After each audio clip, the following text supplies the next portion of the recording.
আমরা যাচ্ছি বাঁকুড়া, সেই ব্লগটাই ভাবলাম তোমাদের সাথে একটু শেয়ার করি। ওর ফ্রেন্ডের মেয়ের আজকে বার্থডে ছিল, তাই চলে গেছিলাম। আমাদের পৌঁছাতে এখানে প্রায় রাত 10টা বেজে গেছে, সব প্রায় শেষই হয়ে গেছে, সবাই অনেকে চলে গেছিলো।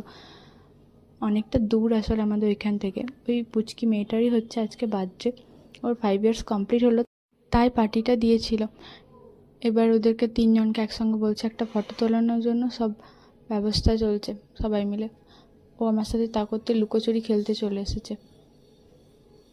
এবার আমরা নিচে যাই, অনেকটাই রাত হয়ে গেছিলো, তাই ভাবলাম খাওয়া দাওয়াটা এবার সেরেই ফেলি। তারপর আমরা খেতে বসে গেছিলাম। অন্যদিন এত বিরক্ত করে, কিন্তু সেদিন ওরা একদমই বিরক্ত করেনি, সুন্দর ওরাও একটু একটু করে খাচ্ছিল আর বসেছিল। এরপর আমরা বাড়ি চলে যাচ্ছি, অনেকটাই রাত হয়ে গেছে, তো গাড়ির মধ্যেই ঘুমিয়ে গেছিলো দুজনই। আমি ভাবলাম বাড়ি গিয়ে শুয়ে দেবো, ও বাবা বাড়ি গিয়ে দেখছি আবার উঠে খেলতে শুরু করেছে। Bye bye, please like and subscribe.